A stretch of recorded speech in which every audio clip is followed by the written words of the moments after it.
Extra curricular activities হিসেবে সাংবাদিকতার মধ্য দিয়ে নিজের অনেক যোগ্যতাকে বাড়ানোর সুযোগ আছে। বলেছে লেখবার যোগ্যতা, তেমনি কথা বলবার যোগ্যতা। ওদের কথার ভেতর থেকেই আমরা দেখতে পাই কি সুন্দর করে কথা বলতে পারে এবং কতটা গুছিয়ে কথা বলতে পারে। এই জিনিসগুলো খুব দরকার এবং শিক্ষার সাথে সাথে সাংবাদিকতা, বিতর্ক এবং এথিক্যাল জায়গা থেকে যদি সাংবাদিকতা করা যায় সেটাই আসলে সবচেয়ে বেশি আকাঙ্ক্ষিত। যে কথা আমি সবসময় বলে থাকি, একটা বিষয়কে সত্য উপস্থাপনে অনেক সময় দেখা যায় যে কথাটা চেয়ারম্যান সাহেব বলেছেন যে আসলে আমরা কোন সংবাদটাকে কিভাবে কতদূর উপস্থাপন করব এবং কেন করব, এবং সেটার জন্য যদি আরেকজন মানুষের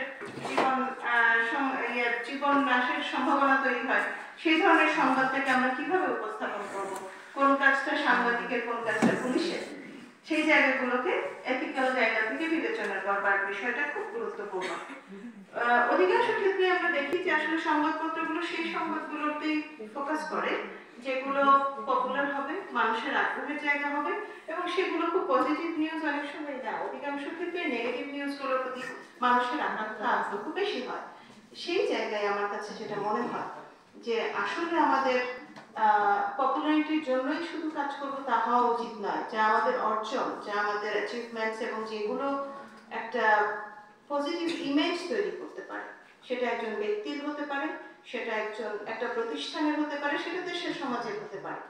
সেই জায়গা থেকে শুধু পপুলারিটি বিবেচনা না করে সেই বিষয়গুলোকেও তুলে ধরার প্রয়োজন আছে। এই যদি আমি বলি যে একটা নিউজের পার্শিয়াল অংশ, একটা অংশ আমরা উপস্থাপন করছি, পুরো নিউজটা উপস্থাপন না করলে বিষয়টা ক্রেডিবিলিটি এবং বিষয়টার অর্থটা অনেক সময় হারিয়ে যায়। সাংবাদিকদের সেই জায়গাগুলোতে অনেক বেশি কেয়ারফুল হতে হবে এবং সচেতন হতে হবে। আমাদের জাতিগতভাবে আমরা একটু অ্যাপ্রিসিয়েট কম করি, আমরা ভালো জিনিসকে কম অ্যাপ্রিসিয়েট করার প্রবণতা আমাদের মধ্যে আছে। কিন্তু এই কথাটা মনে রাখতে হবে, নিজের অ্যাপ্রিসিয়েশন নয়, অন্যকে অ্যাপ্রিসিয়েট করার ভেতর দিয়ে নিজের গুণটা প্রকাশ পায়। সেই জায়গাটা শেখা, এটা কিন্তু একটা বিরাট লার্নিং সারা জীবনে। এই যে ধরো মেয়েরা যখন বিয়ে করবে, ছেলেরা যখন বিয়ে করবে, হাজবেন্ড বা ওয়াইফকে অ্যাপ্রিসিয়েট করতে শিখতে হবে না?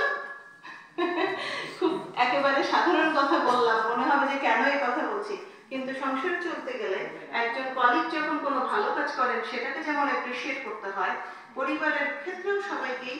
একটা বাচ্চাকে যখন একজন বাবা বা মা অ্যাপ্রিসিয়েট করেন, তখন সেই বাচ্চার যে সম্ভাবনা তৈরি হয় আরো ভালো করার, সেটা কিন্তু অ্যাপ্রিসিয়েট না করলে হয় না।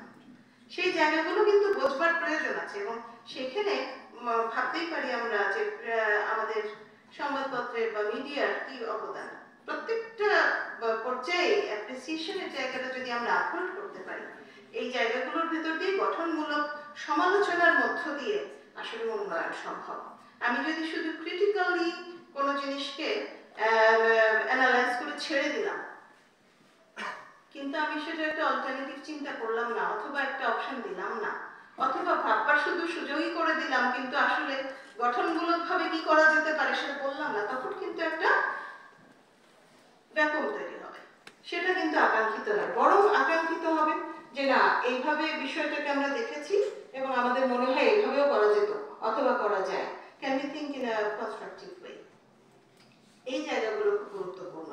আমাদের ক্যাম্পাস, আমাদের বিশ্ববিদ্যালয়, আমাদের দেশ, সবগুলো ক্ষেত্রে এই জুলাই আন্দোলনের পরে আমার বিশ্ববিদ্যালয়ের সাংবাদিক সমিতি এবং সাংবাদিকতা বিভাগের এবং বিশ্ববিদ্যালয়ের সকল শিক্ষার্থীর প্রতি আমার একটাই আবেদন যে আমরা এমন সব কাজ করব যার ভেতর দিয়ে বিশ্ববিদ্যালয়, সমাজ, দেশ তার ক্ষেত্রে উন্নতি সাধিত হবে এবং তার একটা ইতিবাচক ইমেজ আমরা তৈরি করতে পারবো আমাদের কাজের ভেতর দিয়ে।